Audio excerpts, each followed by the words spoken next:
오늘은 강림절 두 번째 주일을 맞이해서 예수님의 의미에 대해서 또 깊이 한번 생각을 해보기를 원합니다.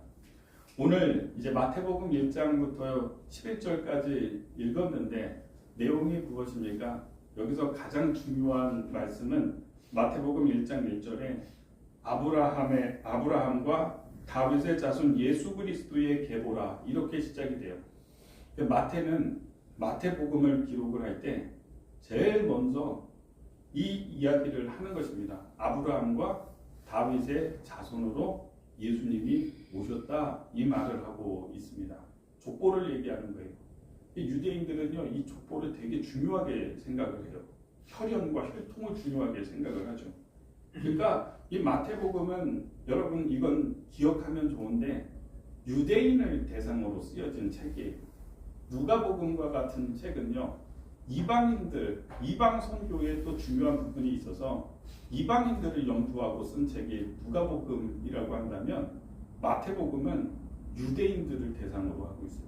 그래서 마태복음 이렇게 유심히 보면은요, 이 유대인들은 하나님의 이름을 입으로 발음하지 않아요.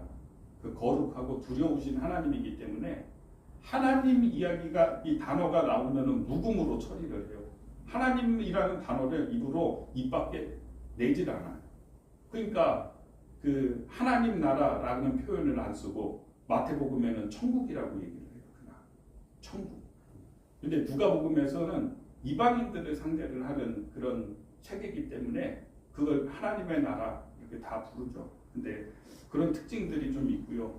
그렇기 때문에 이 유대인들을 상정하고 있기 때문에 족보, 이 유대인들은 항상 중요하게 생각하는 인물이 세 분이 있죠.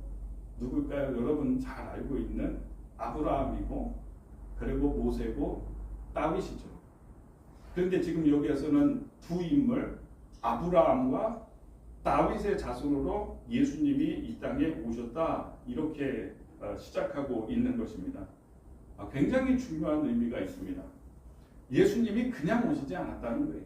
예수님은 약속의 하나님이 하신 약속의 말씀의 성취로서 이 땅에 오셨다. 아브라함에게 하신 약속이 있고요. 누구에게? 다윗에게 하신 약속이 있어요. 이건 약속이 중요해요.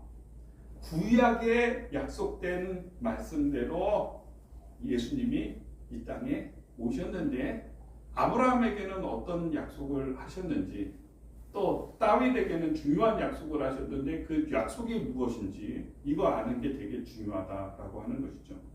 창세기 12장에 가서 보면은 아브라함을 처음 하나님께서 부르시죠.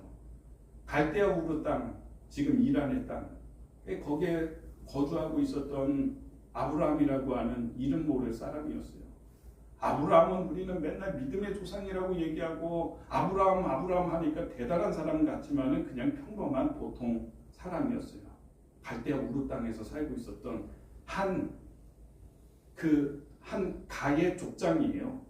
그 사람에게 하나님이 나타나서 창세기 12장 1절에서부터 보면은 너는 내 본토 친척 아비집을 떠나서 내가 지시한 땅으로 가라. 내가 너를 복을 주어 창대하게 하리니 너는 복의 근원이 될지라 약속하셨어요. 내가 너로 큰 민족을 이루게 하고 만민이 만백성이 열방이 그로 복을 얻게 하겠다라고 약속을 하셨어요. 그래서 구약 성경 전체에서 가장 중요한 약속이 나오는 장이 창세기 12장이에요. 창세기 12장이 중요해요. 굉장히 중요해요. 중심이에요. 하나님이 아브라함을 처음 부르셨다는 것입니다. 저를 보십시오. 다른 데 보지 마시고요. 그 하나님이 아브라함을 부르실 때를 생각해 보면은요, 그냥 보통 사람이었던 거예요. 우리는 생각할 때 아브라함은 믿음이 대단했기 때문에 하나님의 복을 받았다라고 생각하죠. 아니에요. 아브라함은 믿음이 대단하지 않았어요. 그의 믿음은 도전을 받을 때마다 실패했고, 그는 의심을 하고 하나님이 보여주는 땅으로 가지 못하고 불안하고 우리처럼 똑같이 염려되고 걱정되고 불안하면은요 다른 대안을 찾아서 하나님이 가나안 땅에서 머물게 하셨는데 하나님이 보여주지 않는 저 애굽 땅으로 내려가서 기근이 들었다고 애굽 땅으로 피해 갔어요. 거기서 자기의 아내를 빼앗기고 거짓말해서 자기 아내 빼앗기는 일이 거기서 벌어졌어요. 근데 그 똑같은 일은요, 블레셋 땅에 몇 년 지난 다음에 10몇 년 지난 다음에 또 한 번 또 거짓말해가지고 자기의 부인을 내 동생이라고 얘기했다가 아비멜렉이라고 하는 왕이 또 뺏어갔어요. 왕궁으로. 이런 일을 2번이나 했던 사람이에요. 그는 믿음이 없기 때문에, 그는 의심했기 때문에, 그는 흔들렸기 때문에, 우리처럼 하나님이 약속을 너를 통해서 이루게 하겠다라고 말씀하셨지만 그는 믿을 수가 없었어요. 그래서 사라의 종, 몸종 하갈을 통해서 이스마엘이라고 하는 아들을 낳았어요. 이렇게 보면은 아브라함이 믿음이 대단했다고요? 아니요. 그렇지가 않습니다. 여러분이나 저처럼 세상에 살면서 한계를 맞이하면 흔들리는 갈대와 같은 사람이었습니다. 그런데 그런 사람에게 하나님이 어느 날 창세기 12장에서 나타나신 거예요. 그리고 그에게 부르셨던 것입니다. 너는 본토 친척 아비 집 떠나서 내가 보여주는 땅으로 가라. 내가 너를 복의 근원이 되게 만들어 주겠다라고 했을 때 그 말씀에 순종하고 떠났습니다. 그가 믿음이 있었기 때문이 아닙니다. 하나님이 찾아와서 불러주신 겁니다. 그리고 그에게 믿음을 주신 것입니다. 믿을 수 있도록 도와주셨고, 믿음이 조상이 될 수 있도록 믿음 없는 그를 붙들어서 믿음의 사람으로 만들어 가셨던 거예요. 하나님께서. 그래서 우리가요, 내가 하나님 앞에 나오고 내가 믿음으로 살아가고 저 같은 경우에는 내가 목사가 되고 하는 과정은요, 내가 믿음이 있었기 때문에 온 게 아니라 하나님이 불렀기 때문에 온 거예요. 하나님이 부르셨다는 거예요. 부르셔서. 믿음이 없는 나를 믿음이 있는 사람으로 믿음을 주셔서 나를 이끌어 가셔서 살아가게 하신 거예요. 그래서 여기 있는 모든 사람들이 마찬가지입니다. 나는 내가 예수님을 믿었다라고 생각하지만은 아니요. 주님이 불러서 여러분이 하나님을 찬양하고 있고 믿음을 갖게 된 것입니다.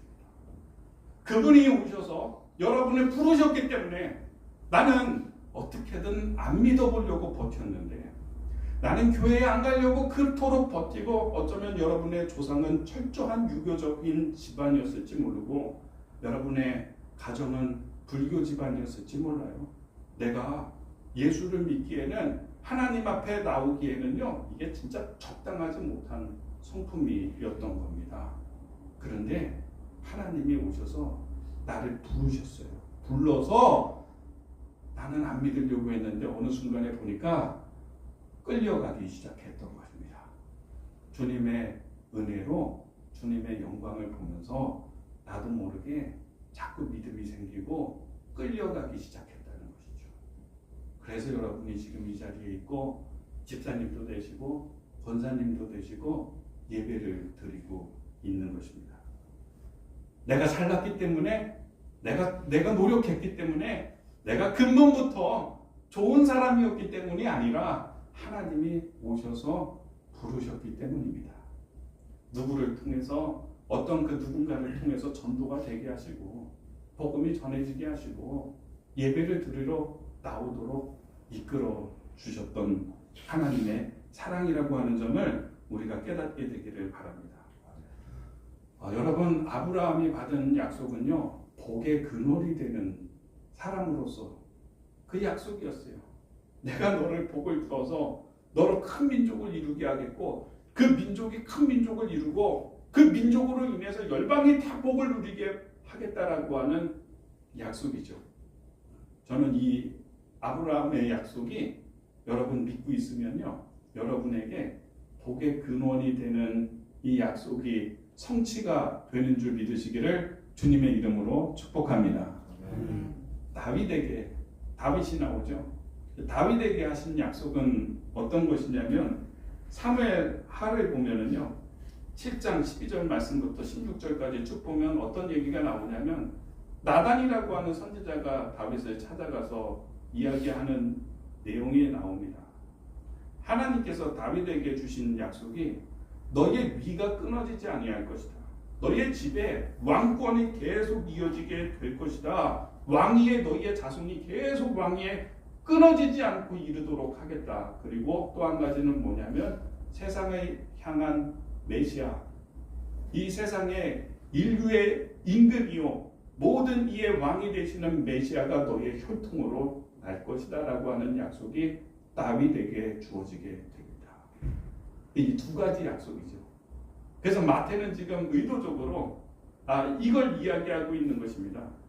예수 그리스도는 약속으로 이 땅에 오셨다. 구약의 약속으로 아브라함에게 복의 근원이 되게 하시는 약속을 통해서 다윗에게 주신 약속, 메시아를 보내시겠다. 너의 혈통으로 메시아가 난다 라고 하는 약속의 성취로 예수님이 이 땅에 오신다라고 하면서 그 다음부터 2절부터 해서 이제 마지막 절까지 누가 누구를 낳고 아브라함이 또 이삭을 낳고 이삭이 야곱을 낳고 야곱이 유다를 낳고 유다가 또 베레스와 세라를 낳고 베레스는 헤스론을 낳고 이렇게 쭉 누가 누구를 낳고 이야기가 쭉 나오는 것이죠. 근데 이거 세 가지로 되어 있습니다. 이 족보 이야기는 아브라함부터 다윗까지가 14대고요. 그리고 다윗부터 바벨론 포로로 끌려갈 때 여고냐까지가 또 14대고요. 바벨론 포로로 끌려가가지고 예수 그리스도까지가 몇 대냐? 14대예요. 이렇게 해서 세 단계로 이렇게 기록되어져 있는 것을 우리가 보게 됩니다. 마지막에 이렇게 보면은 11절에 보면 바벨론으로 사로잡혀 갈 때에 요시야는 여고냐와 그의 형제를 낳으니라 이렇게 되어 있죠.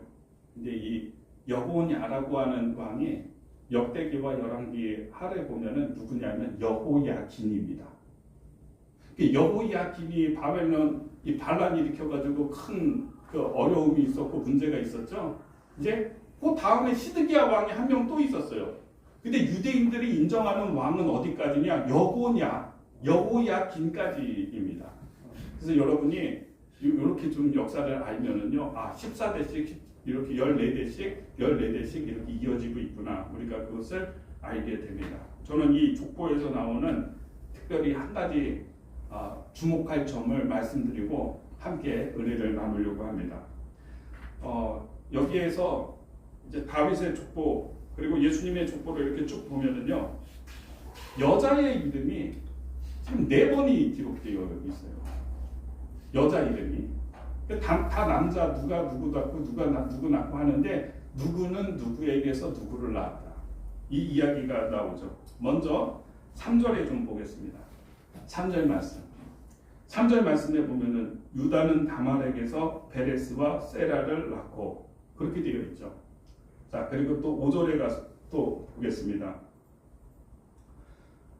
한번 읽어볼까요? 5절 시작.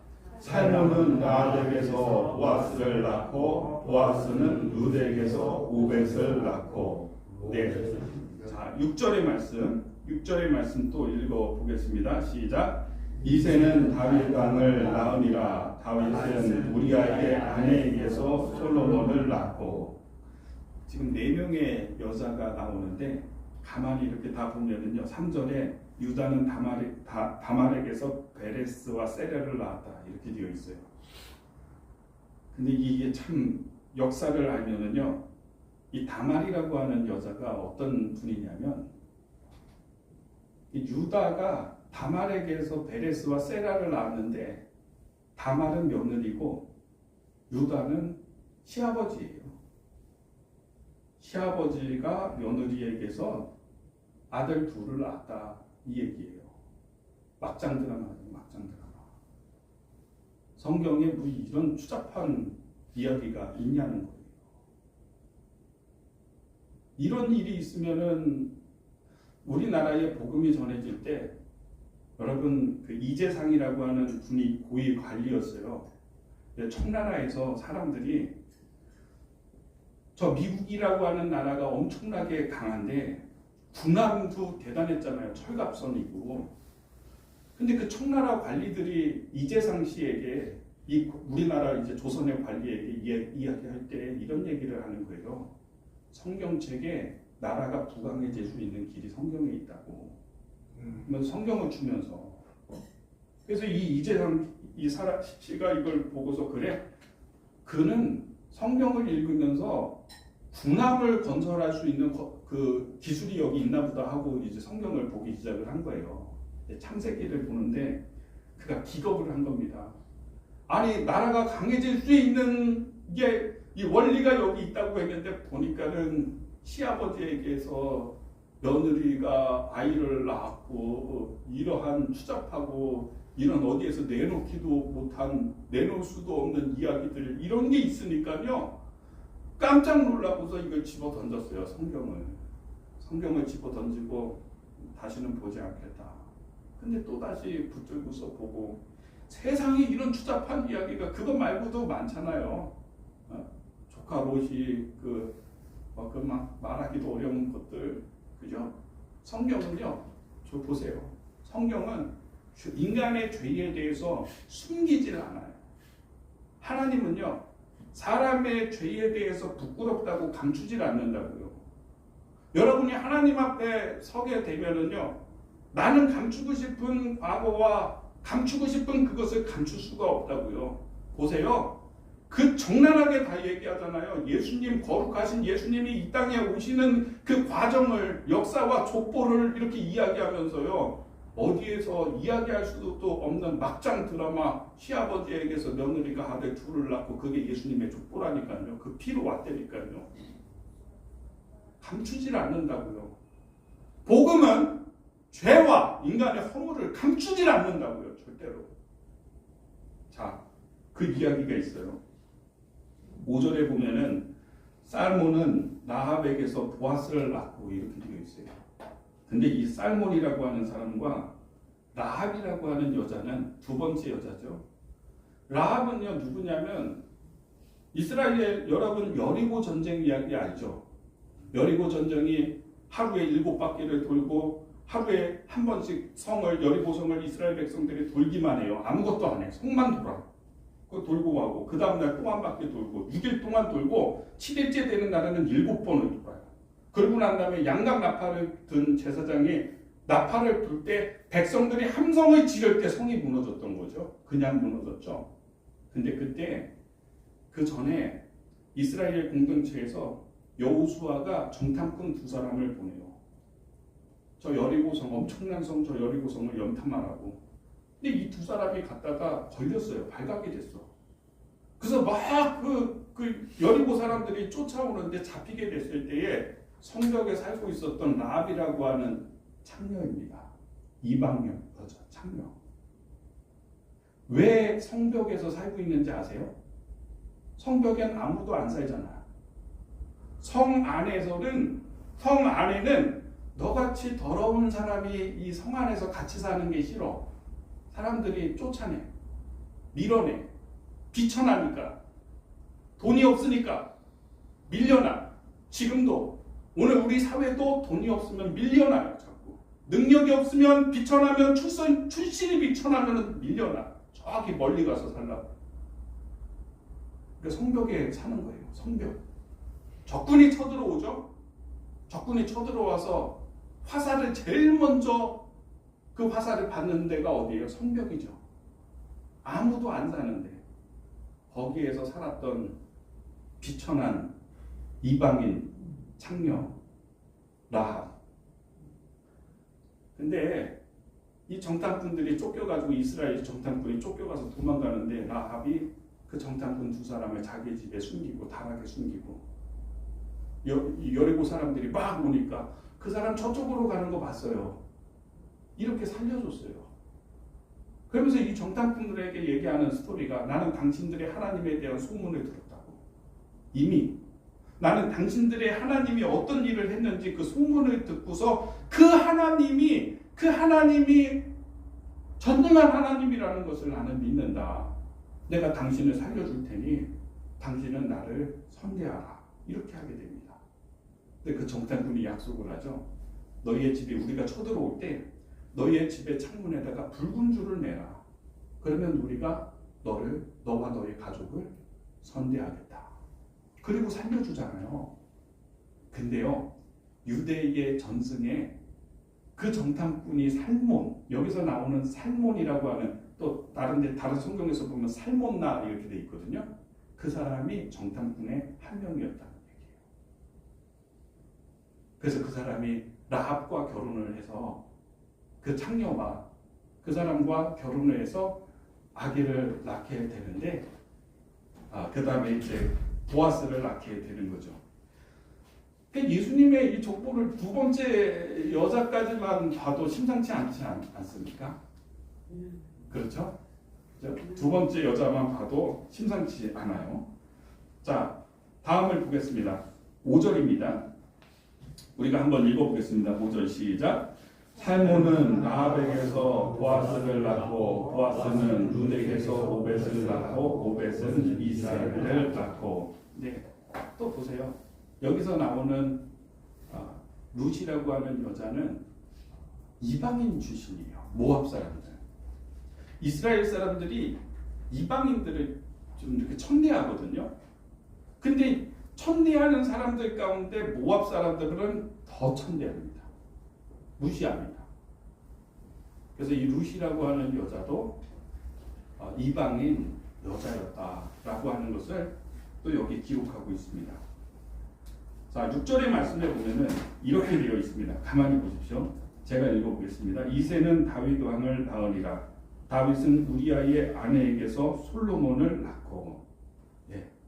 다윗이 여기서 콕 집어가지고 지금 얘기하고 있는데, 다윗이 우리아의 아내에게서 솔로몬을 낳았다. 이거는 간음과 범행의 이 일을 이걸 콕 집어서 얘기하고 있는 거잖아요. 그냥 다윗은 지금까지 했던 것처럼 다윗은 솔로몬을 낳고 하면 되잖아요. 그런데 누구에게서? 우리아의 아내에게서 솔로몬을 낳았다. 우리아는 누굽니까? 다윗의 부하입니다. 그런데 어느 날 다윗이 산책을 하고 있다가 밤에 산책하는데 목욕하는 우리아의 아내가 밧세바가 목욕을 하고 있는데, 그걸 보고서는 그 충동을 이기지 못하고서 데리고 오라 해서 강제로 데려오게 되죠. 그리고 범하게 되죠. 아이를 갖게 되죠. 이 부분이 사람들에게 노출이 되게 되면은 다윗이 너무 부끄럽잖아요. 그리고 자기 왕위가 흔들릴 수도 있잖아요. 그러니까 거짓말을 합니다. 여기 첫 번째 거짓말하는, 거짓 증언하는 죄를 짓죠.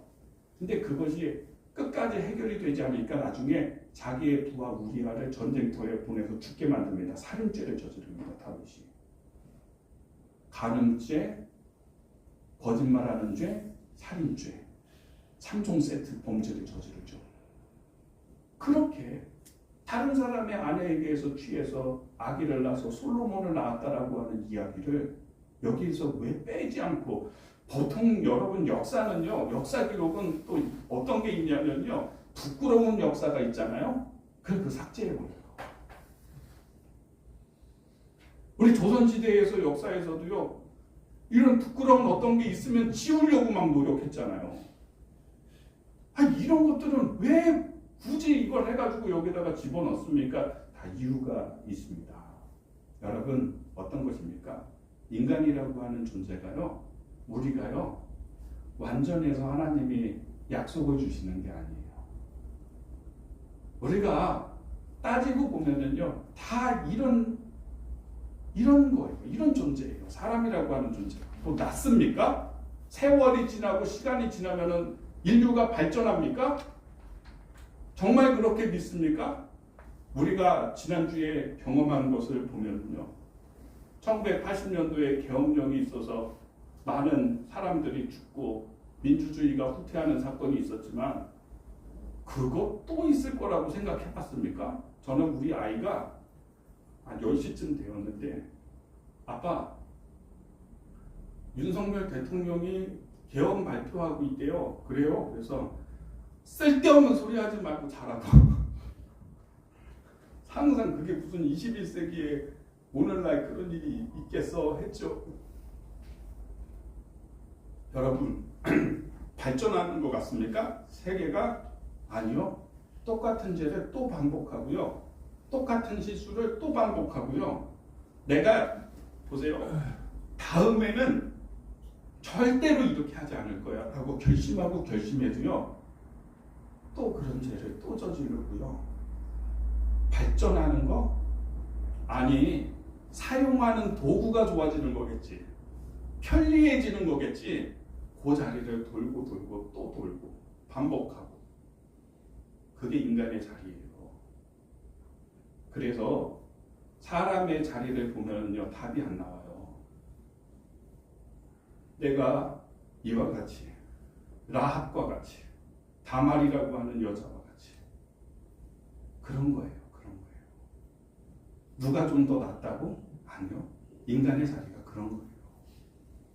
그런데 예수님이 오시는 족보는, 예수님이 오시는 영광의 자리는 무엇입니까? 그렇게 낮고 천한 사람들, 부족한 사람들, 깨진 사람들, 비록 그랬을지라도 약속을 붙들었더니 하나님의 은혜로 채워주셨더니 약속의 통로가 되고요. 하나님께 영광이 닿는 그런 일들을 우리가 이 성경의 역사를 통해서 보는 것입니다. 가감없이 얘기하잖아요. 가감없이. 그렇죠? 그렇게 비천하지만, 약하지만, 죄인이지만 하나님의 약속이 오는 통로가 되게 하고 영광이 되게 하겠다. 이건 부끄러움이 아니라 이건 영광이야. 이거는 감추고 싶은 비밀이 아니라, 감추고 싶은 우리의 과거가 아니라, 감추고 싶은 나의 부족한 모습이 아니라 하나님이 하시는 메시지는 뭐냐면 영광이 되게 하겠다라고 하는 그런 사인이고요. 은혜의 흔적인 것을 우리가 이 족보를 통해서 확인을 하게 되는 것입니다. 우리는 가만히 생각해 보면은 이런 부족함들이 다 있어요. 깨진 그릇과 같아요. 깨진 그릇과 같아요. 그런데 그 깨진 그릇에 하나님의 약속이 주어지고요. 하나님의 은혜가 주어졌더니 하나님이 영광이 되게 하시고 고치시고 회복되게 하신다라고 하는 메시지가 있습니다. 제가 한 주간 동안에 묵상을 하다가 그런 생각을 했어요. 저도 그런 설교를 많이 했어요. 이런 설교 저한테 들어보셨죠? 아무리 하나님이 복을 주려고 하면 뭐하나? 그릇이 준비되어 있지 않은 건. 아니, 하나님이 아무리 축복하려고 해보고 부어주려고 해도 그릇이 깨져 있으니까, 여기 금이가 있으니까 하나님이 은혜를 쏟아부어 줘도 그 은혜가 다 흘러가가지고 이게 다 빠져서 흘러버리니까 하나님이 이 그릇이 준비되어 있지 못하니까 은혜를 줄 수가 없다고. 그런 설교를 했어요. 그때 제가 반성을 하고 회개를 했어요. 돌이켜보면 우리는 누구나 다 깨진 그릇이에요. 여러분도 깨진 그릇이고 나도 깨진 그릇이더라고 보니까. 저도 그렇더라고. 그런데 여기서 그래서 중요한 게 뭐냐면요. 깨진 그릇이어도 하나님이 부어주신다. 왜냐하면 저를 보세요.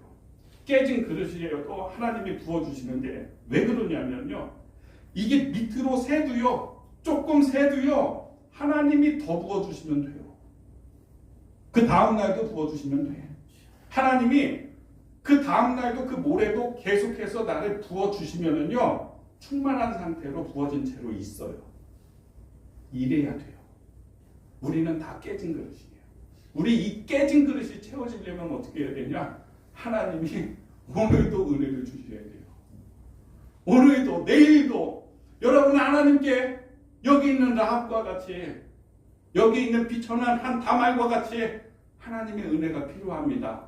당신의 영광이 있다고 한다면 나는 채워질 것입니다. 라고 나오게 되면은요, 하나님이 우리의 인생을 고치시고요, 채우시고요, 영광으로 나타나게 됨을 믿으시는 여러분의 삶이 되기를 주님의 이름으로 축복합니다.